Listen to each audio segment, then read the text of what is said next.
Hello, everybody. This is Ed, and this is an old guy's journey into music. It is Thursday, July 16th, 2026, just after 2 o'clock Eastern Time. The temperature has cooled down, although it says it's 87 degrees and partly sunny.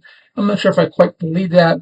We are suffering from the Canadian wildfire ash syndrome. So everything's kind of overcast and dark as I look out the window.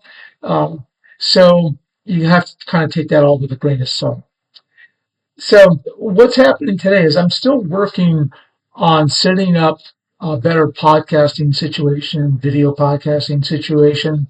I'm using some software called OBS, and that's worked out real well. I did find out a few things last night. One of those things is the microphone that I'm using, which is an Audio Technica dynamic microphone. It's an ST90 Mark II.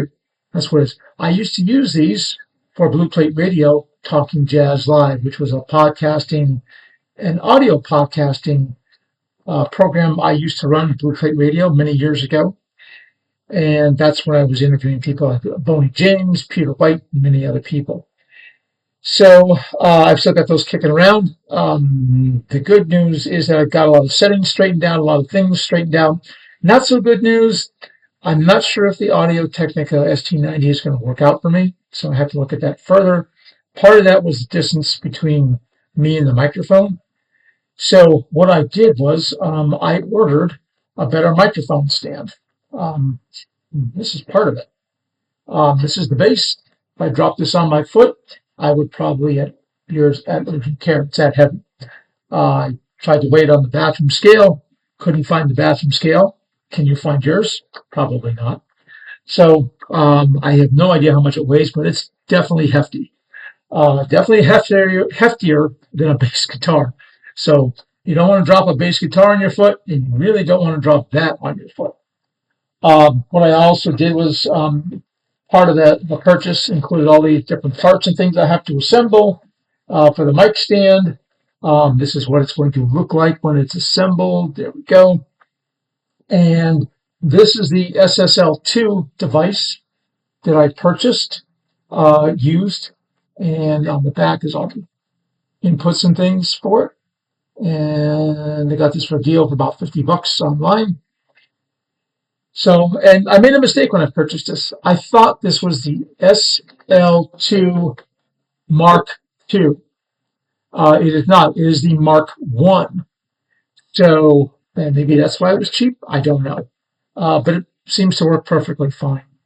The next thing I wanted to show you is something different. In one of the previous videos, I mentioned that I used AI to help me kind of select things and go through the process and so on. So what I'm going to do is I am going to turn on my monitor that shows you some of the things that you don't have to pay exact attention to it, but I want to show you some of the dialogue and things that I was using. This happens to be with Google's Gemini product. So as I turn the monitor on, it's going to fill up the screen. And you can see, and hopefully the interaction will work properly, and it does, is you can see the information that it provided to me so that I could properly set up the SSL2 and make changes. Also, I was messing around after I put that away, the SSL2 and the mic. I was working on different things with the webcam, as you can see it highlighted there, built-in webcam microphones are omnidirectional, yada, yada, yada. So this is one of the ways in which I use AIs to help me brainstorm. It's almost like having a second person around that's done this before. It's using the resources from the web, obviously, and it's a very positive thing, not a negative thing. So AI is another tool, just like, where do I put it? Here it is. A microphone is another tool. A microphone stand is another tool. This one's dead weight. The podcasting software is another tool. It depends on how you use it, okay? And what you're using it for is to how effective and how good that tool is and what your purpose overall is. And mine is to continue this journey online with videos. So I'm going to use AI to help me out, understand things better, and have a dialogue with. I'm going to use some technology. I have a technology business. I've been in technology for a very long time. So I'm going to use my expertise there. And what expertise I don't have, I'm going to revert back to Gemini AI or ChatGPT or one of those AI platforms to help me walk through everything and better figure out how all this is going to work. So that's pretty much it. I guess what's my message? I guess my message is don't be afraid of technology. It can be useful. It can be harmful. If everybody was afraid of the net, um, then nobody would be using it. But the internet's been around for a very long time.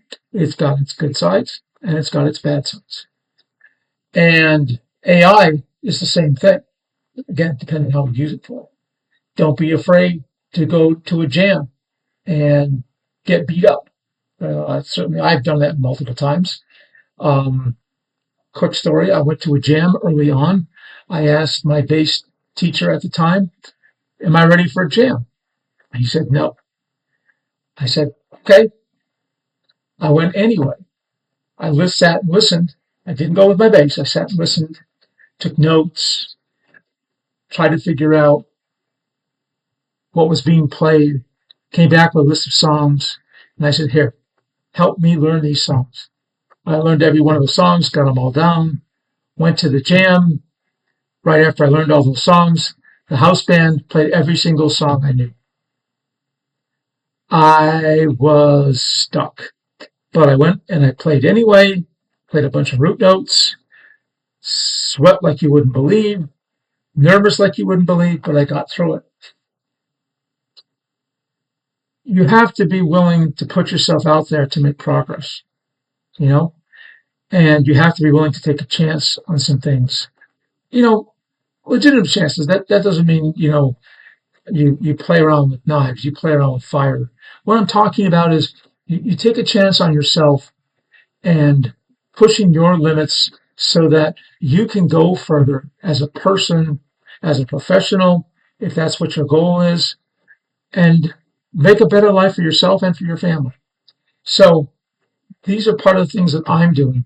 I don't know where this is going to go, but I'm I'm not worried about that. That's not my point in making this, breed money or accolades or anything else. I'm not worried about it. I'm just trying to move forward and make something happening and show people, you viewers and people who are watching this, that, you can accomplish something, but it's a journey.